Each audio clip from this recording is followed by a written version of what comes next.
सत्ता की शुरुआत आज जाति और धर्म पर उस एक बयान से करते हैं जिस पर राजनीतिक स्कोर करने के साथ साथ भविष्य की राजनीति को सेटल करने की भी कोशिश की जा रही है।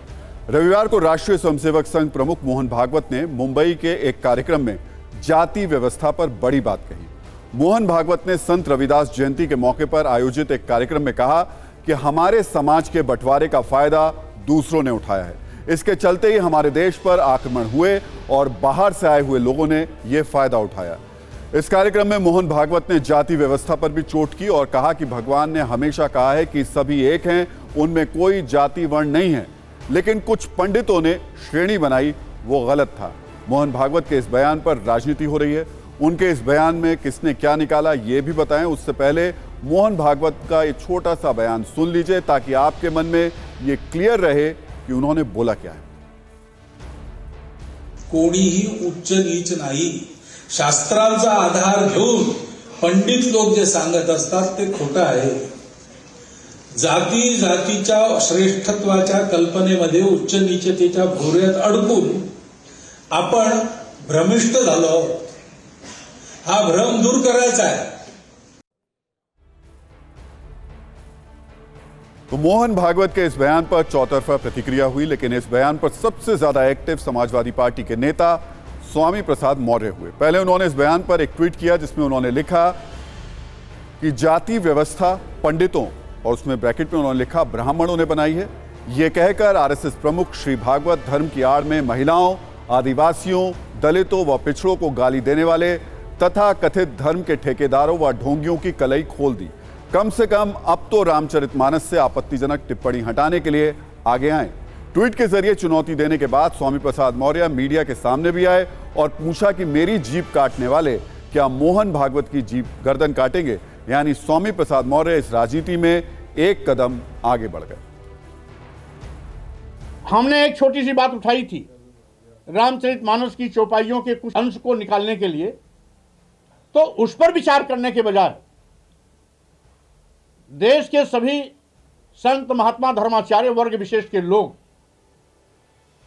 मेरा सिर काटने, जीभ काटने, हाथ काटने, नाक काटने, कान काटने पर सुपारी देना शुरू कर दिया। क्या आपके अंदर हिम्मत है कि आरएसएस प्रमुख भागवत जी के भी सिर, जीभ, हाथ, नाक काटने की हिम्मत कर सकेंगे? चुनौती सिर्फ स्वामी प्रसाद मौर्य नहीं दे रहे हैं। मोहन भागवत के बहाने कई दलों के नेता इस मौके को भुना लेना चाहते हैं। कांग्रेस नेता पीसी शर्मा तो कह रहे हैं कि मोहन भागवत ने ब्राह्मणों का अपमान किया है। बीजेपी कह रही है कि भागवत ने गलत क्या बोला है, सब बराबर ही तो हैं। हमने इस मामले में तमाम नेताओं के बयानों पर एक छोटी सी रील तैयार की है, वो देखिए, फिर आपको बताएंगे कि मोहन भागवत के बयानों से क्या क्या संकेत मिल रहे हैं।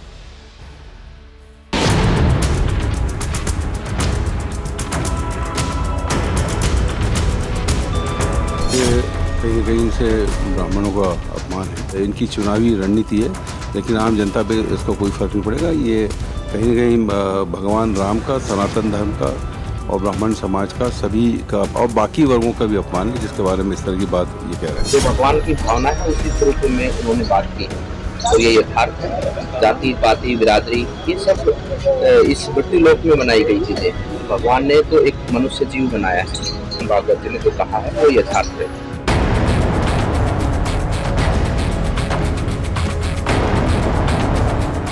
आरएसएस जी सबके ऊपर है। मैं ये कह सकता हूँ कि इन सब के बाप हैं। अब में इन्होंने कह दिया, अब क्या करेंगे, अब करे उत्पात।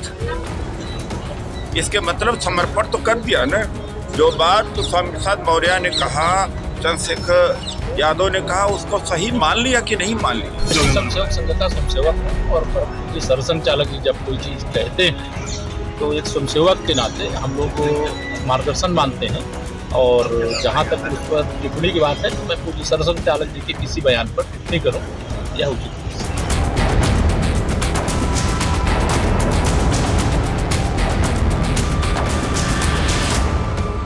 आप इनकी विभाजनकारी सोच समझ सकते हैं। पहले हिंदू और मुसलमानों में लड़ाई कराते थे, अब ब्राह्मणों का दूसरी ये जैसे ना जातिवाद शुरुआत हो रही है, अब ये ब्राह्मणों पे अपना दोष ठीका फोड़ रहे हैं अपनी राजनीति चमकाने।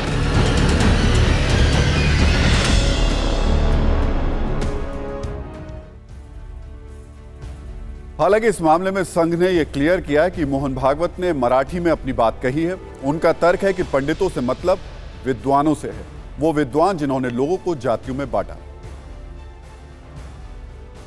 उन्होंने अपने वक्तव्य में पंडित शब्द का उपयोग किया। पंडित का अर्थ अर्थात मराठी में वो बोल रहे थे, पंडित का अर्थ विद्वान अर्थात कुछ विद्वान ऐसा होता है। उन्होंने जो वाक्य कर कुछ आधार लेकर पंडित अर्थात विद्वान लोग जो जाति आधारित अर्थात जाति आधारित जो बात करते हैं उच्च नीच की, वो झूठ है। ये एग्जैक्ट स्टेटमेंट था डॉक्टर मोहन जी का, तो मुझे लगता है कि उसको उचित अर्थों में लिया जाए। मोहन भागवत का बयान नेताओं को इतना रास आ रहा है कि हर कोई अपनी अपनी व्याख्या करने में जुटा हुआ है। इस मामले में समाजवादी पार्टी के टिकट से विधायक बनी पल्लवी पटेल ने अनोखा ज्ञान दे दिया। उन्होंने कहा कि रामचरितमानस रचने वाले तुलसीदास तो महज एक ट्रांसलेटर थे। ये ज्ञान भी सुन लीजिए एक बार। अनुवादक और संत ना मानते उन्होंने ये माना कि वो एक ऐसे व्यक्ति हैं जिन्होंने सभी रामायणों को पढ़ते हुए एक नई पुस्तक का निर्माण किया। तो देखिए तरह तरीके के ज्ञानी लोग निकलकर सामने आ रहे हैं। अब इस पूरे मामले को ऐसे समझिए कि पिछले कुछ दिनों से आरएसएस का फोकस दो बातों पर है। पहली बात, मोहन भागवत ये कई बार कह चुके हैं कि देश में हर नागरिक का डीएनए एक है, सबके पूर्वज हिंदू हैं। दूसरी बात, उन्होंने ये कहा कि जातियों में हिंदुओं को बांटना गलत है, जातियों में बंटने से दूसरों को फायदा होता है। दरअसल इसके पीछे बड़ी राजनीति यह है कि 2014 चुनाव से बीजेपी ने मंडल और कमंडल को मिक्स कर दिया है। बीजेपी को अगड़ी जातियों के साथ पिछड़ी जातियों के भी वोट मिलते रहे हैं, जिसके कारण मंडल की राजनीति करने वाली कई पार्टियों की सीटें कम हुई हैं। इसलिए वो फिर से जातियों के मुद्दे को उठाने की कोशिश कर रहे हैं। बीजेपी और संघ की कोशिश है जातियों के मुद्दे को आगे बढ़ने से रोका जाए, ताकि जिस फॉर्मूले से 2014 और 2019 में फायदा हुआ वही फॉर्मूला चलता रहे और वही माहौल बना रहे। मोहन भागवत के इस बयान को इस तरीके से भी देखा जा रहा है। जो जाति व्यवस्था पिछले कुछ सालों में कमजोर हुई, उसे कुछ नेता अपने बयानों से फिर से मजबूत करना चाहते हैं। अगर समाज जातियों में बढ़ गया तो उसी तरीके की घटनाएं घटेंगी जो पिछले कुछ दिनों में बिहार में देखने को मिली। हम आपको बिहार के छपरा जिले की एक घटना बता रहे हैं। आरोप है कि यहां एक जाति के दबंग ने दूसरी जाति के 3 लड़कों की हत्या कर दी। इसके जवाब में कुछ लोगों ने आरोपी के घर में तोड़फोड़ की। अब हालात ये हैं कि पूरे छपरा में हिंसा की आशंका और डर का माहौल है। पीड़ित के परिवार वालों के मुताबिक आरोपी का नाम विजय यादव है। पीड़ित परिवार का यह भी आरोप है कि विजय यादव की पत्नी मुखिया है। विजय यादव ही पत्नी के नाम पर पंचायत में काम देखता है। आरोप है कि सत्ताधारी पार्टी से उसकी नजदीकी है और इलाके के विधायक भी उसके करीबी हैं। ऐसे मामलों में अक्सर अधिकारों के दुरुपयोग की शिकायतें मिलती हैं। ये मामला बहुत संवेदनशील है। ऐसे में हम नेताओं से ये अपील करते हैं कि जिस जातीय नरसंहार में बिहार कई वर्षों तक जलता रहा, उसे फिर से उस आग में ना धकेलें और जाति के नाम पर लोगों को बांटना बंद करें। और अब सत्ता की वर्कशॉप में इच्छाधारी मीडिया की वैचारिक रिपेयरिंग का वक्त है, जो एंटी इंडिया डायरेक्टर्स से भरी हुई है, जो सेलेक्टिव अप्रोच वाले चश्मे चढ़ाकर भारत के विरोध में बौद्धिक शार्प शूटिंग करते हैं। हाल ही में प्रोपोगेंडा वाली स्क्रिप्ट और स्क्रीन प्ले से भरपूर बीबीसी की एक डॉक्यूमेंट्री के बारे में आपने जरूर सुना होगा, लेकिन अफसोस कि उसी बीबीसी को भारत से बाहर रहने वाले अल्पसंख्यक हिंदुओं पर होने वाले जुल्म ना तो दिखाई देते हैं और ना ही वो कभी उस पर डॉक्यूमेंट्री बनाने की सोचता है। इसलिए आज हम बीबीसी को डॉक्यूमेंट्री बनाने के लिए एक और कंटेंट देना चाहते हैं, जिसमें दर्द है, दहशत है, आंसू हैं और ये कहानी उन तमाम डरे हुए हिंदुओं की है जिन्हें आए दिन बांग्लादेश में निशाना बनाया जा रहा है। बांग्लादेश में बीती रात भी 14 मंदिरों पर हमले किए गए। ये सारे हमले बांग्लादेश के ठाकुरगांव जिले में हुए, जहां 24 घंटे के अंदर 27 मूर्तियों को तोड़ा गया। घटना के बाद हिंदुवादी संगठनों ने इसे सोची समझी साजिश बताया है और हिंदुओं को लगातार निशाना बनाए जाने को लेकर नाराजगी जताई है। लेकिन गुस्से के साथ लोगों में बहुत दहशत भी है। हालांकि इच्छाधारी मीडिया को दुनिया में हिंदुओं या हिंदू मंदिरों पर हो रहे अटैक में कोई संपादकीय मेरिट नजर नहीं आती। इसलिए आज हम इस इच्छाधारी मीडिया से कुछ सवाल करना चाहते हैं। सवाल यह कि बीबीसी बांग्लादेश समेत दुनिया की तमाम जगहों पर फैल रहे हिंदू फोबिया पर कोई डॉक्यूमेंट्री कब बनाएगा? बांग्लादेश में हिंदू खतरे में है, क्या बीबीसी इस पर कोई मसालेदार स्क्रिप्ट लिखेगा? क्या ब्रिटेन से बांग्लादेश तक हिंदुओं पर अत्याचार बीबीसी के स्क्रीन प्ले में फिट नहीं बैठता है? आखिर अल्पसंख्यक हिंदुओं पर मानवाधिकार के चैंपियन कोई डायलॉग क्यों नहीं बोलते हैं और इच्छाधारी मीडिया में सन्नाटा क्यों छा जाता है, या फिर इस एजेंडाधारी मीडिया ने सिर्फ एंटी इंडिया प्रोपेगेंडा फैलाने के ही राइट्स लेकर रखे हुए हैं। बांग्लादेश में हिंदू मंदिरों पर लगातार हमले हो रहे हैं और ये हमले भी शायद बीबीसी को अपनी स्क्रिप्ट के मुताबिक कमजोर लगते हों, तो उसके लिए हमने पूरी सत्ता की कुंजी तैयार की है। आज हम इच्छाधारी मीडिया को बांग्लादेश में हिंदुओं के हालात भी दिखाना चाहते हैं। साल 1941 जब बांग्लादेश पूर्वी पाकिस्तान हुआ करता था, उस वक्त वहां मुस्लिमों की आबादी 70% और हिंदुओं की आबादी 28% हुआ करती थी। जब 1971 में बांग्लादेश बना, तब वहां हिंदुओं की आबादी 28% से घटकर 13% पहुंच चुकी थी। यहां गौर करिएगा कि 30 सालों में बांग्लादेश में हिंदू आबादी आधी से भी ज्यादा कम हो गई, जबकि साल 2011 की जनगणना के मुताबिक बांग्लादेश में हिंदू आबादी 8.4% ही रह गई। जनगणना के हिसाब से भी देखें तो लगातार बांग्लादेश में हिंदुओं की आबादी कम होती जा रही है। साल 1957 की जनगणना बांग्लादेश के अंदर हिंदुओं की जो आबादी 22% तक होती थी, वो 1974 की जनगणना में 14% पर आ गई, जबकि साल 2011 में 8.5% ही दर्ज की गई और मुमकिन है कि पिछले 12 सालों में ये इससे कहीं ज्यादा कम हो चुकी हो, क्योंकि आए दिन बांग्लादेश से हिंदुओं पर हमले की खबरें आती रहती हैं। इसी डर से बड़ी संख्या में लोग वहां से पलायन भी करते हैं। बीबीसी चाहे तो डॉक्यूमेंट्री बनाने के लिए इन तथ्यों का इस्तेमाल कर सकता है। साल 2022 में बांग्लादेश हिंदुओं के लिए कैसे नर्क बना, बीबीसी और तमाम इच्छाधारी मीडिया के लिए हमने कुछ और आंकड़े भी निकाले हैं जो एकदम लेटेस्ट हैं और एक्शन, इमोशन और एक्सप्रेशन से भरपूर हैं। साल 2022 में बांग्लादेश में 154 हिंदुओं की हत्या कर दी गई। 66 हिंदू महिलाओं के साथ रेप या सामूहिक बलात्कार जैसी वारदातें हुई। बांग्लादेश के अलग अलग शहरों में 300 से ज्यादा हिंदू मंदिरों पर हमले किए गए। इस दौरान करीब 500 हिंदू देवी देवताओं की मूर्तियों को खंडित कर दिया गया। 50 से ज्यादा मंदिरों की जमीन पर कब्जा कर लिया गया और हिंदुओं को जबरन बीफ खिलाने की 300 से ज्यादा घटनाएं दर्ज की गई और हिंदुओं को टारगेट किए जाने का यह सिलसिला आज तक जारी है। बावजूद इसके बीबीसी जैसे इच्छाधारी मीडिया भारत में 21 साल पुराने दंगों पर डॉक्यूमेंट्री बनाकर बड़े चाव से एजेंडा तो चलाते हैं, लेकिन भारत से होने वाले हिंदुओं पर जो बाहर अत्याचार हो रहे हैं, उन्हें कोई उसमें मसाला नजर नहीं आता। अब न्यूज मित्रों के मन में एक सवाल यह भी होगा कि आखिर बांग्लादेश में लगातार हिंदुओं पर हमले क्यों हो रहे हैं, तो इसकी वजह भी समझिए। दरअसल आबादी कम होने की वजह से बांग्लादेश में हिंदू हमेशा से टारगेट पर रहे हैं और इसी वजह से आए दिन इस तरीके की घटनाएं देखने को मिलती हैं। राजनीतिक दल वोटों के ध्रुवीकरण के लिए भी वहां पर एक्टिव रहते हैं। हालांकि हिंदू वोट कम है, इसलिए बहुत ज्यादा फायदा नहीं है।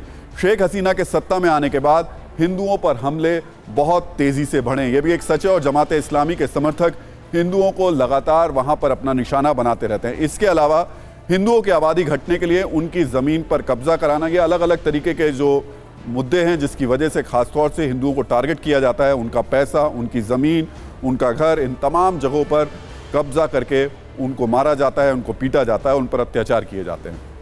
आज बीबीसी जैसे तमाम इच्छाधारी मीडिया से हमारा अनुरोध है कि वो डॉक्यूमेंट्री बनाने के लिए इन तथ्यों पर भी गौर करें। हमारी ये भी सलाह है कि वो अपनी स्क्रिप्ट लिखने से पहले वातानुकूलित कमरों से बाहर निकलें, हो सके तो ग्राउंड पर जाएं और रिसर्च पर सबसे ज़्यादा फोकस करें। हो सके तो सेलेक्टिव नज़र वाला चश्मा भी एक तरफ उतार कर रख लें। बात करते हैं असम की, जहां बाल विवाह के खिलाफ पुलिस की ताबड़तोड़ कार्रवाई जारी है। असम के अलग अलग जिलों में इस कुरीति के खिलाफ एक्शन पर कोहराम भी मचा हुआ है। असम के मुख्यमंत्री हेमंत बिस्वा शर्मा ने खुद आज ट्वीट करके बताया कि कुल 2441 आरोपियों की गिरफ्तारी हो चुकी है। इसमें 8000 से ज्यादा केस दर्ज भी हो चुके हैं। पुलिस की ओर से यह भी कहा गया है कि राज्य भर में दर्ज 4074 एफआईआर के आधार पर यह कार्रवाई की जा रही है। हेमंत बिस्वा शर्मा यह भी संकेत दे चुके हैं कि यह कार्रवाई फिलहाल रुकने वाली नहीं है। कहानी यही, एक तरफ बाल विवाह कानून के खिलाफ असम की सरकार आर पार की लड़ाई छेड़ चुकी है, एक तरफ ये दिख रही है, दूसरी ओर कई राजनीतिक पार्टियों के नेता बीजेपी को घेर रहे हैं। एक्शन के नाम पर आम लोगों पर बेरहमी के आरोप लगा रहे हैं। तमाम आरोपों और दलीलों के बीच हम आपको ग्राउंड से बताने जा रहे हैं कि आखिर असम में क्या चल रहा है। TV9 भारतवर्ष की टीम असम के उस जगह पहुंची जहां पुलिस की कार्रवाई हो चुकी है।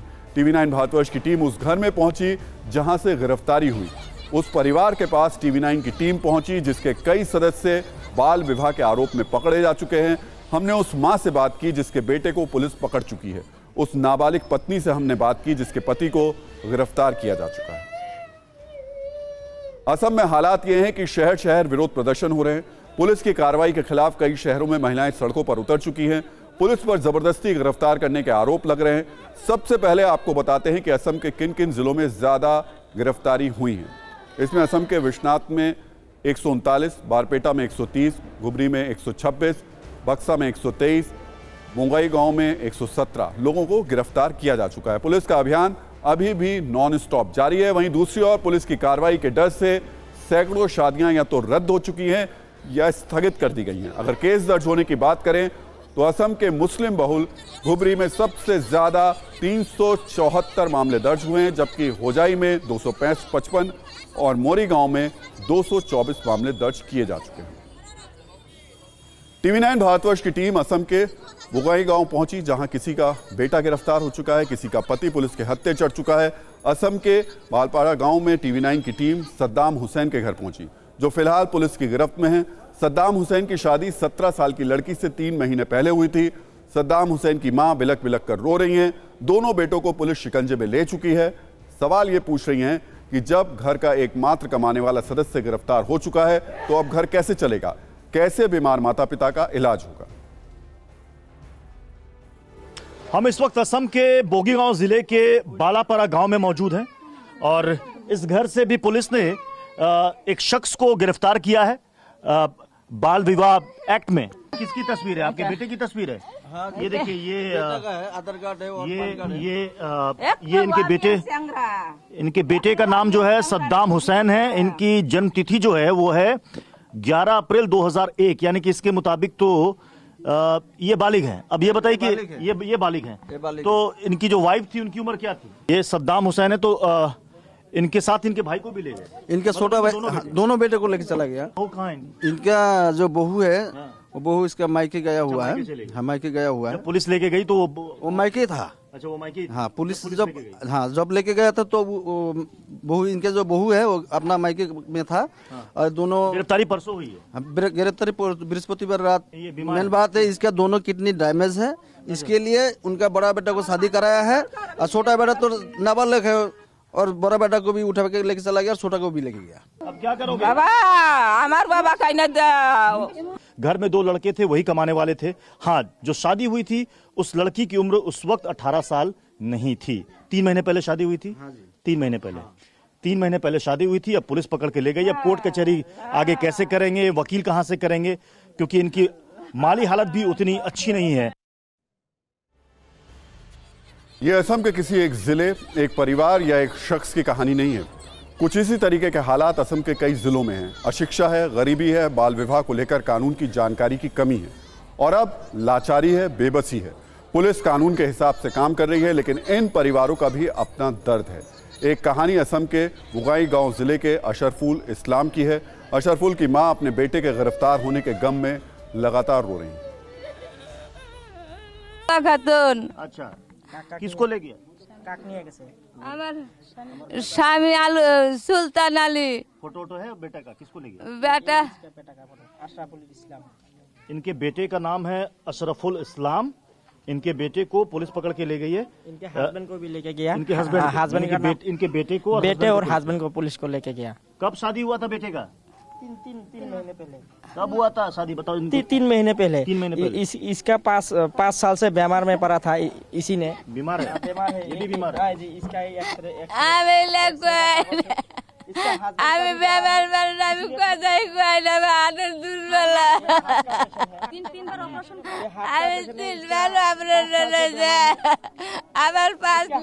बीमार है। ये दोनों का भी बने, इसलिए ये लोग जानबूझ के एक जो चीज मुझे यहाँ पर नजर आ रही है, इनके बेटे अशरफुल इस्लाम की जो उम्र है, इसमें ये आधार कार्ड के मुताबिक इसमें 21 अगस्त 2003 है और 2023 है। इसका मतलब कि अभी 21 साल इसकी उम्र हुई नहीं है।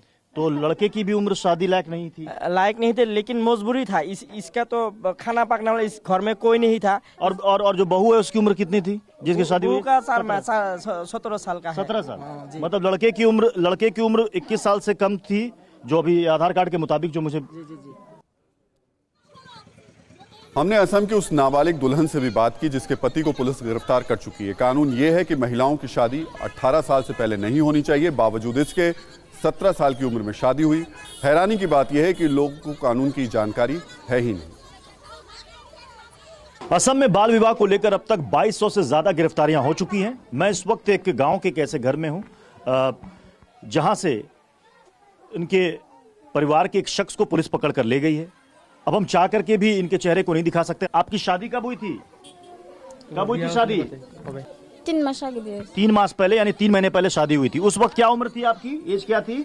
17 वर्ष 3 मास। 17 साल 3 महीने उस वक्त आपकी उम्र थी। आपको पता नहीं था कि 18 साल से कम उम्र में शादी करना अपराध है? ना जानना, कुछ नहीं जानते। इनको पता नहीं था? पता नहीं था। अच्छा, पति की उम्र कितनी है? 23 वर्ष। 23 साल। अच्छा, पति की उम्र 23 साल है। आपकी जब शादी हुई 17 साल 3 महीने उम्र थी। आप कह रहे हैं कि आपको पता नहीं था कि इतने कम उम्र में शादी करना अपराध है? पता इसलिए नहीं हुआ कि हमारे यहाँ शिक्षा की बहुत कमजोरी है, स्कूल नहीं है। इस पूरे मामले में कार्रवाई और विरोध अपनी जगह है, लेकिन एक बात जो हमें नहीं भूलनी चाहिए वो ये कि हमारे देश में बाल विवाह गैर कानूनी है और समाज और महिलाओं के स्वास्थ्य की कसौटी पर देखा जाए तो ये एक कुप्रथा है। इसलिए बाल विवाह को किसी भी तर्क से सही नहीं ठहराया जा सकता। बहुत सारे लोगों ने अपने बयान में ये भी कहा कि उन्हें अंदाजा ही नहीं था कि इस उम्र में विवाह गैर कानूनी है। तो अशिक्षा का मसला भी ये हो सकता है, लेकिन इतना तो तय है कि जहां कानून का उल्लंघन होता है वहां कार्रवाई तो होती है। लेकिन उसके साथ एक बात यहां और उठती है कि अगर इस तरीके के बाल विवाह हो रहे हैं और सरकार के प्रशासन के सामने हो रहे हैं तो फिर इसमें जिम्मेदारी उन प्रशासन के अफसरों की भी बनती है, क्योंकि ये कोई बात 2 महीने 3 महीने या 4 महीने पहले की नहीं है। असम में लंबे वक्त से ये कुप्रथा चल रही है। अब या तो प्रशासन के अधिकारियों को उस मामले को लेकर लोगों को जागरूक करना चाहिए था, लेकिन सीधे उठाना और लोगों को जेल में डाल देना, क्या ये इस समस्या का समाधान हो सकता है? सत्ता में अब अडानी संकट पर आज का अपडेट, जिसमें ना तो अडानी ग्रुप को शेयर बाजार से राहत मिल रही है, ना तो दिल्ली में विपक्ष इस मुद्दे को छोड़ने के लिए तैयार है। शेयर बाजार में आज अडानी ग्रुप की ज्यादातर कंपनियों के शेयर जितनी तेजी से गिरे, उतनी ही तेजी से दिल्ली में उन पर और मोदी सरकार पर हमले भी हुए। संसद के दोनों सदनों में यह मामला उठा। विपक्ष के हंगामे के कारण संसद आज भी नहीं चल पाया। कांग्रेस ने अडानी संकट पर देश में कई जगहों पर प्रदर्शन भी किए। आरोप लगाया कि सरकार अडानी को बचाने की कोशिश कर रही है। सबसे तीखा हमला कांग्रेस सांसद राहुल गांधी ने किया। राहुल गांधी ने कहा कि मोदी सरकार अडानी संकट पर चर्चा से डर रही है, उन्हें सच सामने आने का डर है। सुनिए राहुल गांधी ने इस पर और क्या क्या कहा। आप देखना, पूरी कोशिश होगी और ये सरकार नहीं, मोदी जी पूरी कोशिश करेंगे कि पार्लियामेंट में अडानी जी का डिस्कशन ना हो जाए। उसका कारण आप जानते हैं। मैं अब 2-3 साल से ये मुद्दा उठा रहा हूं और मैं चाहता हूं कि इस पे डिस्कशन हो और दूध का दूध पानी का पानी हो जाए। जो लाखों करोड़ रुपए का भ्रष्टाचार हुआ है, जो हिंदुस्तान का इंफ्रास्ट्रक्चर कैप्चर किया गया है, उसके बारे में डिस्कशन हो और अडानी जी के पीछे कौन सी शक्ति है वो भी देश को पता लग जाए। और राजनीतिक बातों के बीच आपको अडानी संकट पर 3 बड़े अपडेट भी दे देता हूं। 24 जनवरी को दुनिया के 30वें नंबर के अमीर रहे गौतम अडानी अब 14वें नंबर पर पहुंच गए हैं। हालांकि हिंडनबर्ग की रिपोर्ट आने के कुछ दिन बाद एक ऐसा वक्त भी आया था जब वो 24वें नंबर तक पहुंच गए थे। अडानी ग्रुप की सबसे बड़ी कंपनी अडानी एंटरप्राइजेस का शेयर जो 24 जनवरी को 3400 रुपए के करीब था, अब 1500 से ऊपर कारोबार कर रहा है। और तीसरा बड़ा अपडेट ये कि अडानी ग्रुप अपने 8000 करोड़ रुपए के लोन को समय से पहले चुकाने का प्लान बना रहे हैं ताकि निवेशकों का भरोसा जीता जा सके। यानी एक तरफ अडानी संकट पर राजनीति है तो दूसरी ओर अडानी अपने आगे की प्लानिंग कर रहे हैं। इसमें कोई कसर वो नहीं छोड़ रहे हैं। और आज से 2 दिन पहले यानी 4 फरवरी को सत्ता में हमने दिल्ली में सरकार और सिस्टम की लापरवाही की तस्वीर दिखाई थी और बताया था कि कैसे 13 साल में दिल्ली में झुग्गी वालों के लिए बने करीब 27,000 फ्लैट खंडर बन गए थे। सरकार बदली, मौसम बदला, लेकिन सपना दिखाने के बावजूद झुग्गी में रहने वाले लोगों की तकदीर नहीं बदली थी और उनके लिए आवंटित घर देखते ही देखते खंडर बन गए। सत्ता में सिस्टम और सरकार की आंखें खोलने वाली खबर चलने के बाद इसका असर हुआ। यह खबर हमारी सहयोगी ऋतु रोहिणी ने की थी। सबसे ज्यादा सवाल दिल्ली की आम आदमी पार्टी पर उठ रहे हैं क्योंकि पिछले 9 साल से दिल्ली में आम आदमी पार्टी की सरकार।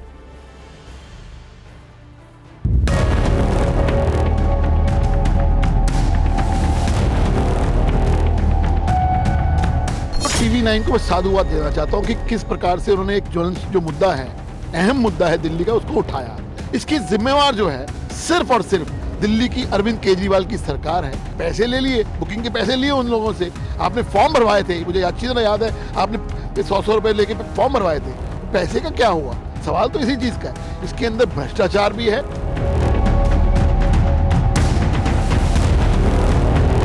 12, 13, 14 में ये सब बन के तैयार हुए थे। उसके बाद हमारी सरकार चली गई अलॉटमेंट के प्रोसेस करने थे। लेकिन दिक्कत क्या है आम आदमी पार्टी सरकार के साथ कि ये दिखाना ही नहीं चाहती कि कांग्रेस ने कुछ किया, और अपने राजनीतिक द्वेष में इन्होंने जो है सैकड़ों करोड़ों रुपया जो है दिल्ली सरकार का बर्बाद कर दिया।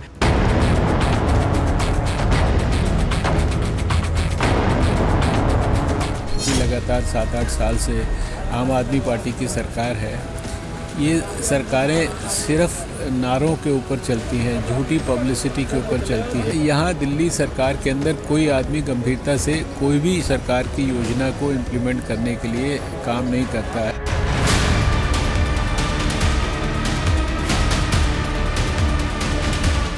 कौन जाना चाहता है नरेला? वहाँ पे ना सड़क है, ना पानी की व्यवस्था है, ना स्कूल है, ना हॉस्पिटल है।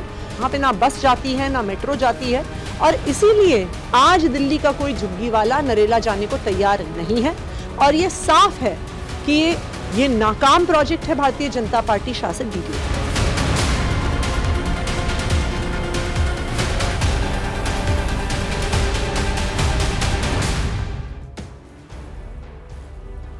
चलिए, तो बीजेपी और कांग्रेस इस मामले में आम आदमी पार्टी पर आरोप लगा रहे हैं, लेकिन आम आदमी पार्टी के सांसद संजय सिंह कह रहे हैं कि वो इस मामले को संसद में उठाएंगे।